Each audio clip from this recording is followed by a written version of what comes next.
it's your buddy Peace and Harmony with you here today. We're focusing in on a very important, I feel, and poignant email question that we got in. And I'm sorry once again if I get a lot of emails, I get a lot of correspondence. So if I haven't answered your email, I will realize that I'm very busy. And if you have any specific video requests, please do feel free to share those with me. And also, I want to give a big shout out and a great big heartfelt gratitude and thank you to those individuals who have recently made a donation to the channel. And I want to let you know that I truly appreciate that. It means a lot to me, and it helps me become inspired to keep the channel going and provide content and resources to you. As you know, this is individually funded, research and things of that nature, which I am sharing to help enlighten and empower you. And so those donations mean so much. And I just want to thank you once again for those of you who have recently made a donation to the channel. I appreciate it. And I want to address, importantly, a question that we got in, and that is about the sort of social anxiety, the timidity, the shyness, the shy self that seems to evolve out of a relationship with a very controlling person, a very self-serving individual, someone who has a thirst for power, a craving for power, and you find that you are in basically their firing squad, and you are in range, you have been targeted, you're in a relationship with this individual, and basically you're ready to go AWOL. You're ready to hit the pavement, you're ready to hit the street, you're ready to make an exit, stage left, basically to get some relief. You are in a submerged state, you're in a drowning state, you're in a bloated state emotionally from feeling overwhelmed by this individual. And when this state, basically, it can become toxic, it can become very disempowering, and it can become crippling for those who don't have the tools, the mechanisms, and the outlet to know really how to deal with this. So the timidity and shyness basically is a form of what we call social anxiety. Those people who feel very uncomfortable around others. They feel very uncomfortable around meeting people. Even, acquaintances at work. Members of the opposite sex. Even, afraid to go out and grocery shop. Afraid to ask for what they need. They have a timidity, a shyness, and a fearness, a fear and kind of an afraidness that surrounds them, that is part of really the aftermath of being in a narcissistic relationship with someone who has overly controlled you to the point that you don't even get to exercise your voice. You don't get to exercise your legs, so to speak, in a relationship. You don't get to stand up for yourself. You don't get to think for yourself. This person is so controlling that basically, and so judgmental that they want to do the thinking for you. In essence, you've been like a psychological captive to this individual. You feel you haven't been able to test the waters. You haven't been able to make a ripple on the pond. You haven't been able to really kind of go out there and meet people without the fear of the uncertainty of, this replaying again, this acting out again, this, coming back where people are either going to treat you with too much responsibility and not allow you to be yourself, where then you become in the people-pleasing format, or, worse yet, you have a fear of being berated, of being insulted, of being found out. Basically, and I think this was the expression, is that, the fear that someone might find out about their past, or that they are wounded and they haven't kind of healed through it yet. And this is basically was experienced as a sense of social anxiety. And it can be very crippling. It can be very much, catastrophic in terms of how it can impact your life, because it will affect all areas of your life, where it's afraid basically to go out, and meet people. So you become cloistered away. You become isolated. You feel afraid that people are going to reject you, or that they're going to take advantage of you.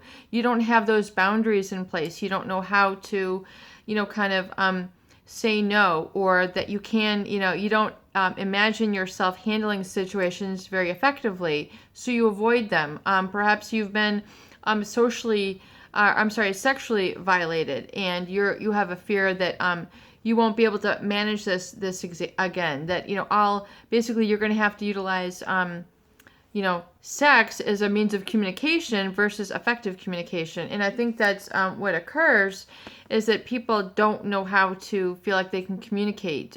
They haven't been, they have sea legs. They haven't been able to strengthen them yet. They haven't gotten a chance to get the stability. They always feel like up against the wall.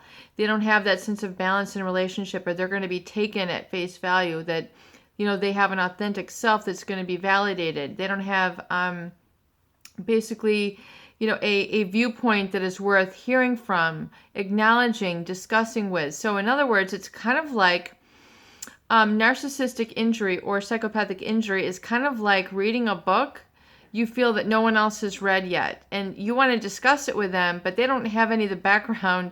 They don't know what happened in the story. They don't know what went on, and you're trying to, share this with them, and they're like, oh, okay, yeah, I think I get it. And you feel this social anxiety. You feel like you're kind of treading in unwelcome waters, and you have this shame that kind of pervades. It's an overall pervasive feeling. And to give you some ideas of how to move beyond this timidity, this shyness that can become, part of an aftermath of the narcissistic injury, which kind of is also kind of oftentimes tinged with an anger or a resentment, once it's held on to it for a long time. It just keeps you almost self-sabotaging and acting out the very hurts that were inflicted upon you. And so you internalize the role of the narcissist abuser, and then you basically do their work for them. You keep yourself limited. You start criticizing yourself. You have a life of low self-esteem. You are hold yourself back in job encounters. You don't go for the promotion. You don't go for the raise. You don't go for the individual who seems to have it all together, because there's nothing to fix. There's nothing to repair there, like the original abuser or narcissist or psychopath who was in your life, who required all this excessive attentiveness and attention. And it is so very important, because when you start to go no contact and you kind of feel like, well, maybe I should bring this person back into my life, they're going to still get back in your head. They're going to, they're going to put some ingredients in the stew that you didn't want there. They're going to add in comments. They're going to add in viewpoints, which basically take you off of your focus and are distracting to you.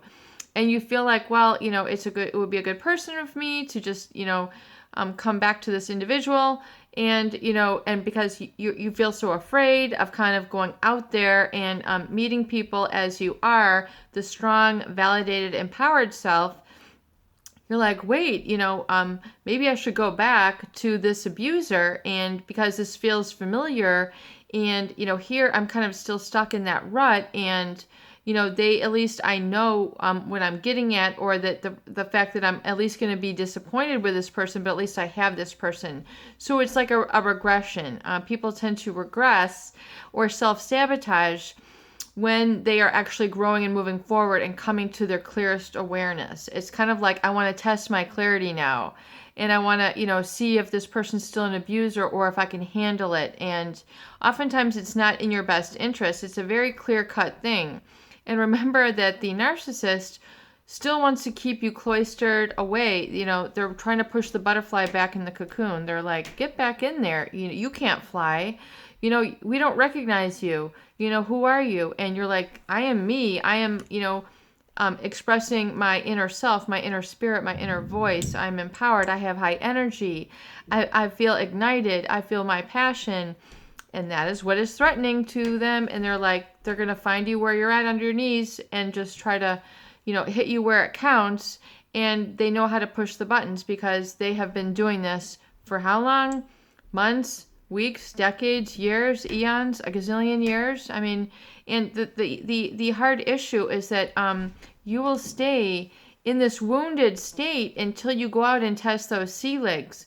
If it's one hello, if it's one wave, if it's one thumbs up, if it's something that puts you out there where you express yourself, where you're standing on your own 2 feet, shoulders square ahead, and you are interacting with yourself and your protected self and your healed self and your validated self. Once you begin to get in touch with this, and this is part of the healing process, but once you get into that space, you're able to test it out a little bit and then get that validated. You get that wave back, hello.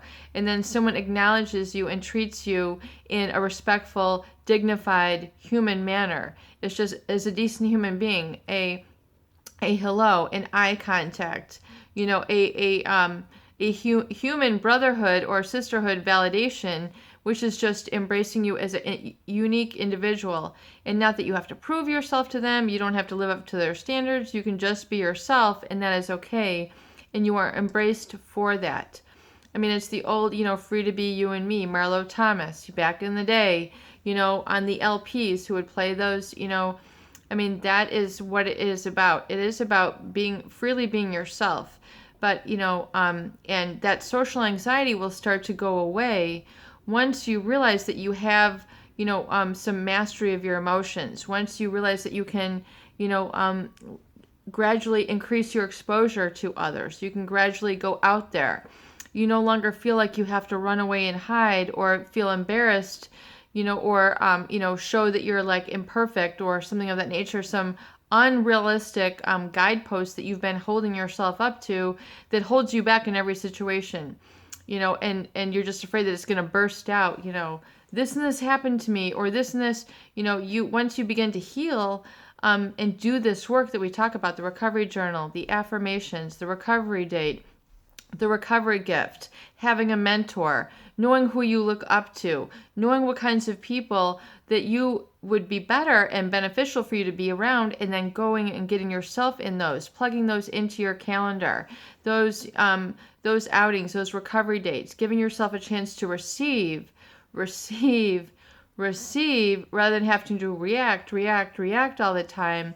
It's better for you to receive that positive and basically that emotional healing that can come from testing and experimenting and taking that self out with the intention of healing that wounded part, and realizing that you have an integrity person in there that is generally wanting to have a voice and to speak out, and that's generally a humbleness, and it's generally an authentic heart and heart-centered experience, where you then have boundaries, where you are able to engage that and then ignite it little by little, greater by greater, until the point where it's directing and running your life. And you can count on that, you can rely on that, because it's not annihilated, it's not defiled, it's not intoxicated by an abusive, narcissistic individual who has intoxicated you by feeling basically their drug is one of depression, their drug is one of being down,